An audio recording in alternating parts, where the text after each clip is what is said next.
नमस्कार, मैं हूं मनोज वर्मा और आप देख रहे हैं अटेंशन।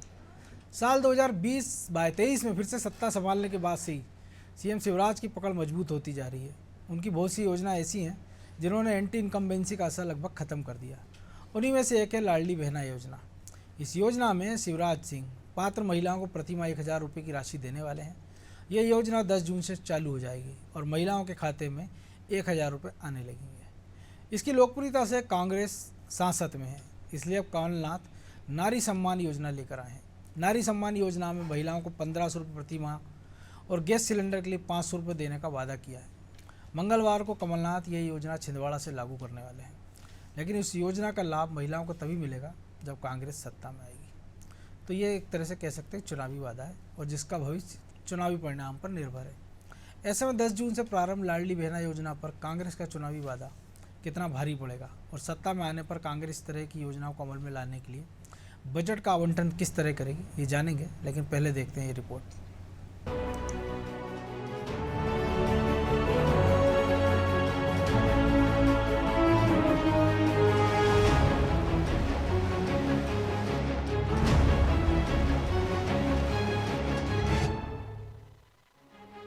मुख्यमंत्री शिवराज सिंह चौहान की योजनाओं से कांग्रेस में खलबली है। शिवराज सिंह चौहान ने हर वर्ग के लिए कोई न कोई योजना बनाई है। इसके कारण उनकी सरकार की पहुंच मध्य प्रदेश के लगभग हर परिवार तक हो गई है। प्रदेश के 90% परिवार ऐसे हैं जहां शिवराज की योजना का कोई न कोई हितग्राही अवश्य मिलता है। विशेषकर लाडली लक्ष्मी और लाडली बहना जैसी योजनाओं से शिवराज प्रदेश के मतदाताओं के एक बड़े वर्ग तक पहुंच चुके हैं। महिलाओं में शिवराज सरकार की लोकप्रियता सर चढ़कर बोल रही है। लाडली बहना योजना के लिए महिलाओं की लंबी कतार इस बात का प्रमाण है और यही चिंता कांग्रेस को खाई जा रही है, जो वर्ष 2023 में सत्ता में वापसी के ख्वाब देख रही है। यही कारण है कि कांग्रेस ने भी नारी सम्मान योजना लॉन्च करने की घोषणा की है। नारी सम्मान योजना कांग्रेस के प्रदेश अध्यक्ष कमलनाथ अपने गृह क्षेत्र छिंदवाड़ा से लॉन्च करने वाले हैं। कांग्रेस का कहना है कि इस योजना में हर महिला को 1500 रुपए प्रति महीना और 500 रुपए में एक सिलेंडर प्रदान किया जाएगा। आइए जानते हैं कांग्रेस के प्रदेश अध्यक्ष कमलनाथ का इस योजना के बारे में क्या कहना है। 500 रुपए का सिलेंडर और 1500 रुपए अपने बहनों के लिए। अधिक से अधिक हमारा प्रयास रहेगा कि अधिक से अधिक बहनों को ये पैसा मिले। हम रजिस्ट्रेशन करा, हम 9 तारीख को लॉन्च कर रहे हैं। 9 तारीख को ये 500 रुपए सिलेंडर और 1500 रुपए बहनों के लिए लॉन्च कर रहे हैं और फॉर्म भरे जाएंगे। हमारे कार्यकर्ता जगह जगह जाके फॉर्म भरवाएंगे और जब हमारी सरकार बनेगी, जिसमें कोई शक नहीं है, हमारे पास ये फॉर्म दर्ज होगा। कांग्रेस की इस योजना पर कटाक्ष करते हुए गृह मंत्री नरोत्तम मिश्रा ने कहा है कि कांग्रेस की योजना के फॉर्म भरे रह जाएंगे। नारी सम्मान देखिए वहीं से शुरू करके वहीं तक रहने वाली है वो, और एक्चुअल और वर्चुअल में बहुत अंतर होता है। माननीय शिवराज सिंह जी की योजना एक्चुअल है, 10 तारीख दी हुई है पैसे डालने की, उसमें जो बहनों के पास पहुंच जाएंगे, और इनकी तो रहने वाली वर्चुअल है। जैसे इनकी किसान फार्म भरे थे ना, नीले पीले हरे आसमानी, वैसे ही ये योजना रहने वाली है, नीले पर हाथ। और पिछली बार जो किसानों के साथ धोखा किया था, किसानों के साथ जो छल किया था, वही छल बहनों के साथ में होने वाला है। ये प्रदेश की बहनें समझ रही हैं।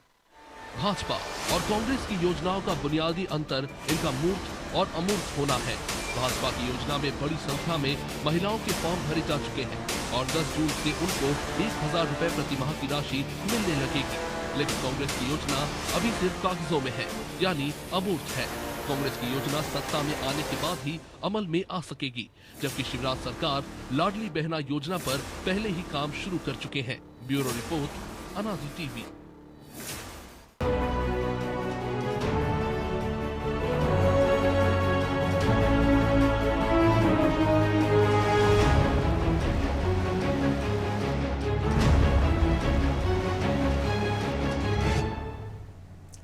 तो इसी मुद्दे पर चर्चा करने के लिए हमारे साथ जुड़ गए हैं वरिष्ठ पत्रकार चंद्रकांत नायडू जी और हमारे सहयोगी ब्रिजेश चौक से। बहुत स्वागत है नायडू जी आपका। और सबसे पहले आप ही की बात, जो नरोत्तम मिश्रा ने कहा कि उनकी योजना एक्चुअल है और कमलनाथ की वर्चुअल है, तो जाहिर सी बात है जब कांग्रेस से फार्म भरा रही है उसके अगले महीने से महिलाओं के खाते में पैसे मिलने शुरू हो जाएंगे, जैसा कि सरकार का वादा है। तो ऐसे में ये योजना कहाँ टिकेगी बीजेपी की उस योजना के सामने? नहीं, इसमें तो कोई संदेह नहीं है कि जो बीजेपी ने किया है वो काफी आश्वस्त करेगा वोटर्स को। तो जिस तत्परता से फॉर्म भरे जा रहे हैं, जिस तरह की लाइनें लगी हुई हैं फॉर्म भरने को लेके, उसको देखते हुए ऐसा लगता है कि बीजेपी इसमें काफी आगे पहल कर चुकी है और काफी आगे जा चुकी है। लेकिन जहाँ तक सवाल कांग्रेस का है, कांग्रेस की खासियत ये है कि वो कुछ ज्यादा दे रही है और खासतौर से जो उसका आकर्षण है वो गैस को लेकर है। बिल्कुल। ऐसा तो नहीं हुआ कि सारे के सारे वोटर्स एक साथ ही बीजेपी में चले जाएंगे या बीजेपी को समर्थन कर देंगे इसी योजना के चलते। हितग्राही तो ऑफकोर्स वीमेन मतलब महिला वोटर्स काफी हैं बीजेपी के समर्थन में सब में। और दूसरी चीज ये भी है कि जो भी अभी तक कुछ हुआ है पिछले महीने डेढ़ महीने में, उसमें महिलाओं को आकर्षित करने के लिए बीजेपी ने बहुत कुछ किया है। अब सवाल उठता है कांग्रेस का। कांग्रेस इस बात पर निर्भर करती है कि किस तरह से बीजेपी की उन कमजोरियों का फायदा उठाया जा सके जो वोटर्स को आकर्षित कर सकती हैं, खासतौर से जिस तरह की टूट बीजेपी में दिखाई दे रही है। अगर ये सब इतना ही अच्छा था तो वो लोग जो अभी बीजेपी छोड़ने के लिए तैयार हो गए हैं, वो छोड़ते क्यों? अगर इतना ही सब कुछ बीजेपी के पक्ष में था तो ये संभव है कि वो सब लोग कम से कम ऐसे वक्त पे बीजेपी का साथ छोड़ने के लिए तैयार नहीं होते। तो काफी दिलचस्प मुकाबला होने जा रहा है। लेकिन आपको नहीं लग रहा है कि ये जो इसके पीछे जो कारण है, जो आप भी कह रहे हैं कि फ्रीबीज, दिल्ली सबसे बड़ा उदाहरण है कि लोकसभा में आम आदमी पार्टी को एक भी सीट नहीं मिलती है। पिछले चुनाव में 4 सीटों पर वो तीसरे नंबर रहते हैं, लेकिन जब विधानसभा का चुनाव आता तो उनकी स्कीम्स के कारण वो बीजेपी का सफाया कर देते और कांग्रेस का खाता भी नहीं खुलता है। इसमें कोई संदेह नहीं कि अब जो कुछ मुफ्त में मिल रहा है उसको आप लेने के लिए लोग बहुत आतुर दिखाई देते हैं, इसमें कोई शक की बात नहीं है। लेकिन सबसे बड़ी बात यही है कि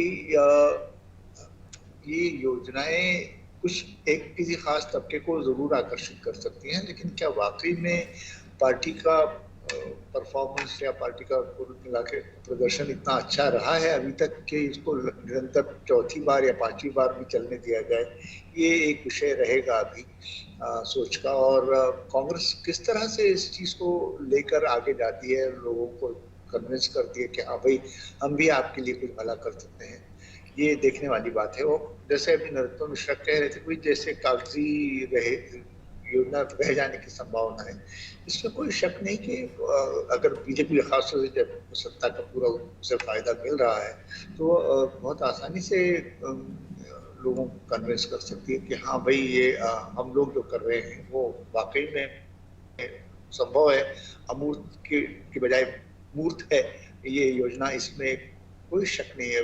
बीजेपी को इसमें पूरा बहुत फायदा होने की गुंजाइश है।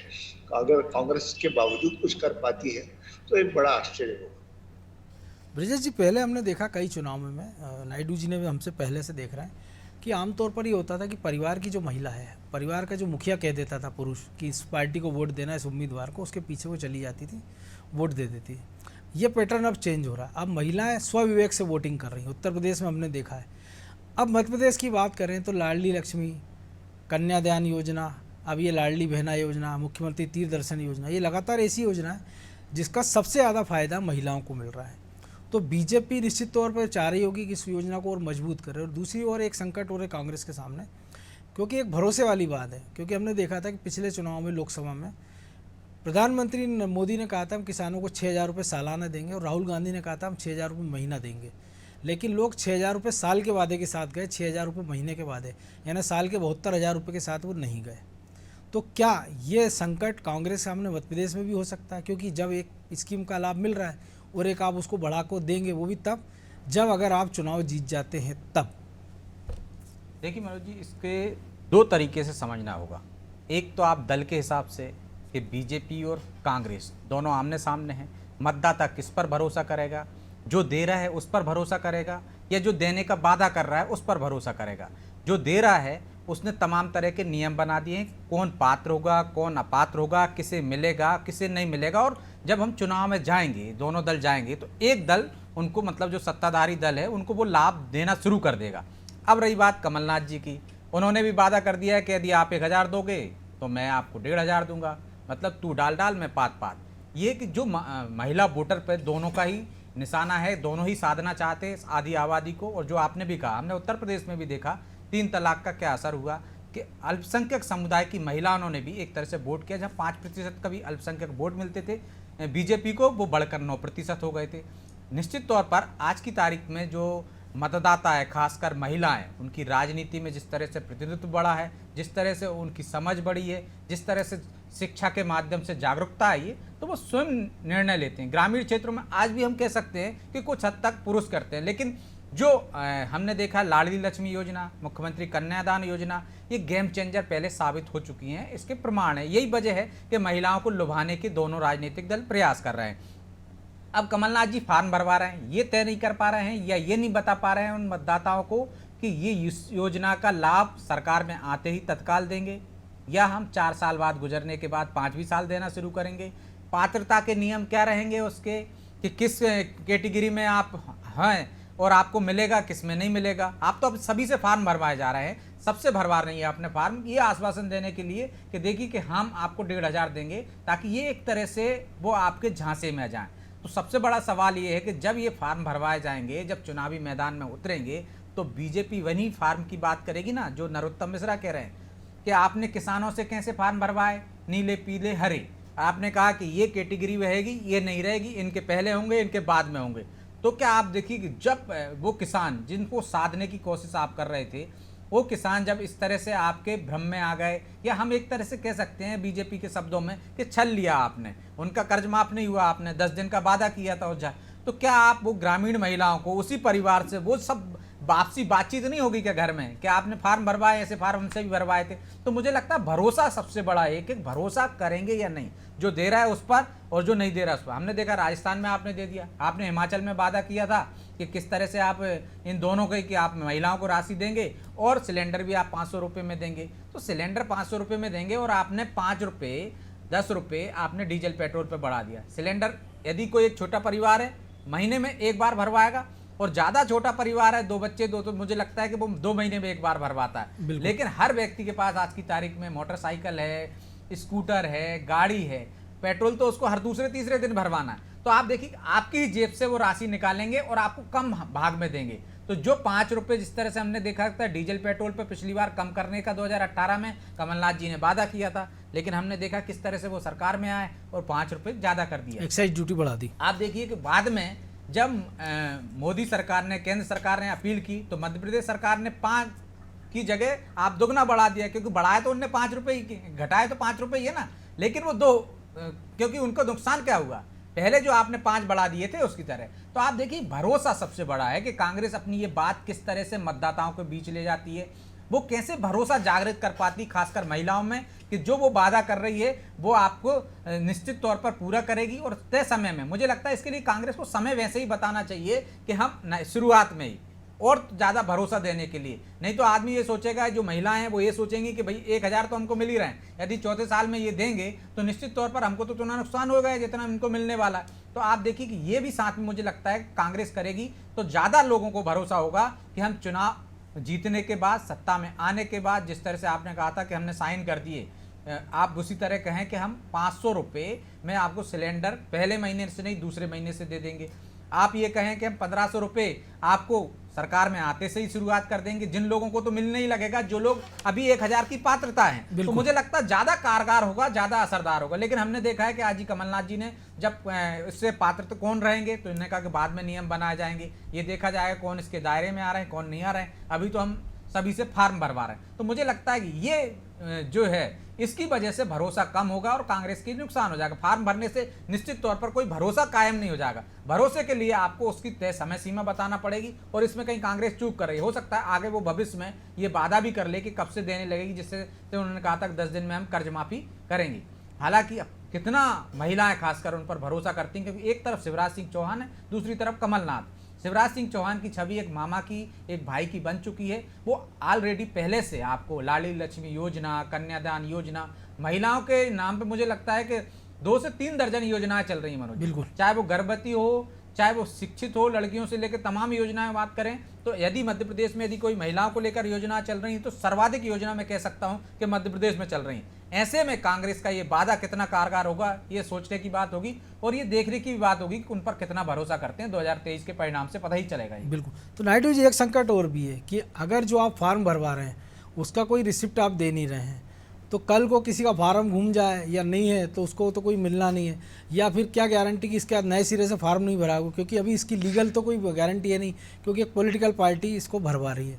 लेकिन दूसरा ऑप्शन ये भी है, कांग्रेस के लिए प्लस पॉइंट ये हो सकता है कि एक तरह से वो चुनाव के पहले महिलाओं का एक डाटा बैंक तैयार कर ले रही इस फार्म के भराने, कि उसके पास सबका एक नंबर होगा कि उम्र कितनी है, परिवार में सदस्य कितने हैं, उसका मोबाइल नंबर क्या है, उसका आधार नंबर क्या है, उसका पता क्या है, ताकि जब वो वोटर के नाते उसको अप्रोच करेगी कि हम आपके पास सीधे मिलना जुलना चाह रहे हैं, तो एक बिना खर्च किए उसके पास एक डाटा बैंक तैयार हो जाएगा, जिसका चुनावी फायदा तो उसको मिल सकता है। लेकिन वो सारी महिलाओं का वो डाटा इकट्ठा कर पाता है, उतने फॉर्म भरवा पाता है, ये सबसे बड़ी बात है ना। हाँ, खतरे अपने अपने हैं, संभावना भी है। देखिए, संभावनाएं कांग्रेस के लिए भी अपार हैं, इसमें कोई शक नहीं है।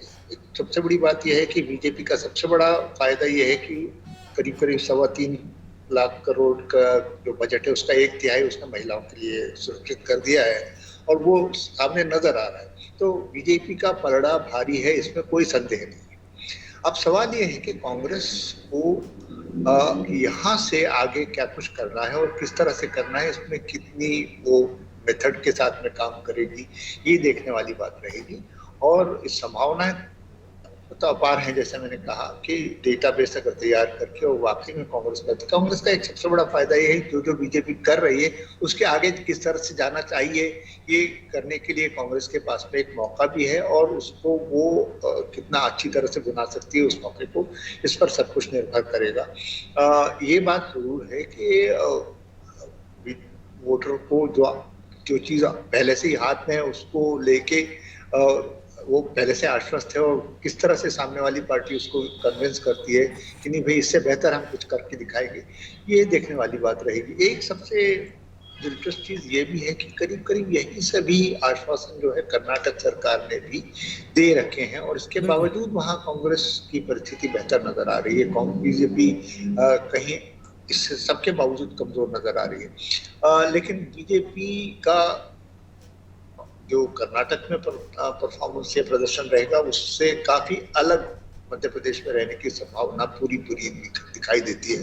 तो कांग्रेस अगर कुछ वाकई में कर पाई तो इस बात पर भी निर्भर करेगा कि कुल मिला के बीजेपी की देश में किस तरह से छवि बन रही है। खासतौर से मध्य प्रदेश में देखने वाली बात यह है कि अगर जो टूटन नजर आ रही है, लोग छोड़ कर जा रहे हैं पार्टी, तो वो बहुत आसानी से हजम होने वाली बात नहीं है लोगों को कि भाई ऐसा क्यों हो रहा है। और ये अगर हो रहा है तो कहीं ना कहीं तो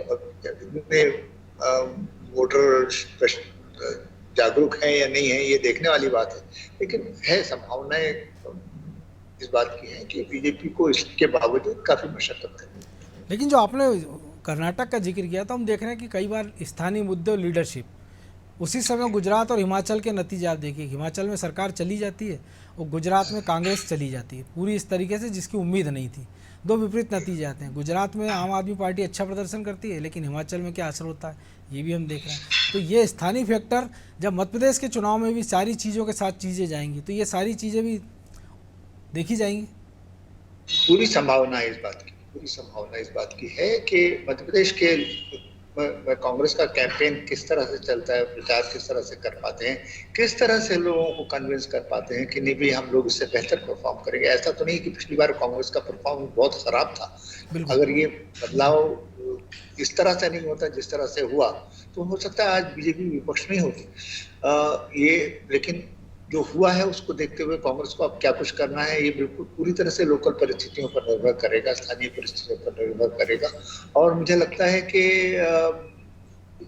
इसमें ही मतलब सबसे ज्यादा दिलचस्पी लोगों की रहेगी कि ये किस तरह से आगे जाके मुकाबला बनता है। और हमने देखा भी है मनोज जी, चुनाव में जब शुरुआत होती है तो हवा अलग रहती है और चुनाव के परिणाम आते सके, हम कहें कि 2 चरणों में या 3 चरणों में होगा, आखिरी चरण तक आते आते हवा बदल जाती है। यदि जिन मुद्दों के साथ हम जाते हैं वो मुद्दे आज की तारीख में हम देखते हैं कि यदि हम कांग्रेस और बीजेपी की तुलना करें तो ऐसा लगता है कि दोनों में मुकाबला है, क्योंकि दोनों उस तरह से मेहनत करते जा रहे हैं। लेकिन जैसे जैसे जो चुनावी मौसम बदलेगा, जिस तरह से सवाब पर रहेगा, मुद्दे भी वो होंगे, मुद्दे बदलेंगे भी, और किन परिस्थितियों में क्या हालात ऐसे आ जाते हैं कि एक बयान की वजह से हमने देखा कर्नाटक में जो स्थानीय मुद्दे चल रहे थे, जिन मुद्दों को लेकर बीजेपी को घेरने की कोशिश कर रही थी कांग्रेस, वहाँ अचानक बजरंगबली का मुद्दा आ जाता है। तो आप देखिए और मुद्दे अलग अलग होते चले जाते हैं, बयानों पर पूरा केंद्रित हो जाता है। हमने गुजरात में देखा किस तरह से एक बयान पर केंद्रित हो जाता है। तो ये भी एक तरह से हवा बनाते हैं और उसका हम देखते हैं कि परिणाम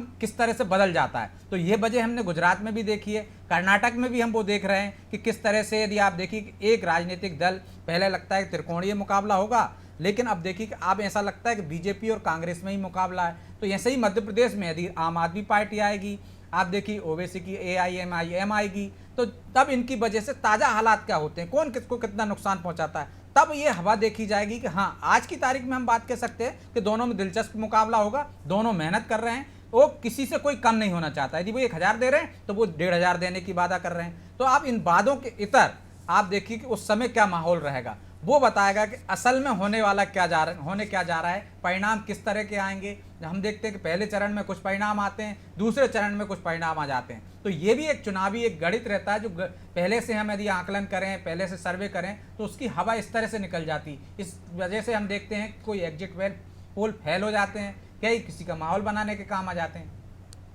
जी नायडू जी, देखिए एक चीज मुझे भी लगती है कि परिस्थितियां दिन ब दिन बदलती जाती हैं। वर्तमान चुनाव जो है वो उस तरह से नहीं लड़े जा रहे हैं जिस तरह से पहले लड़े जाते थे।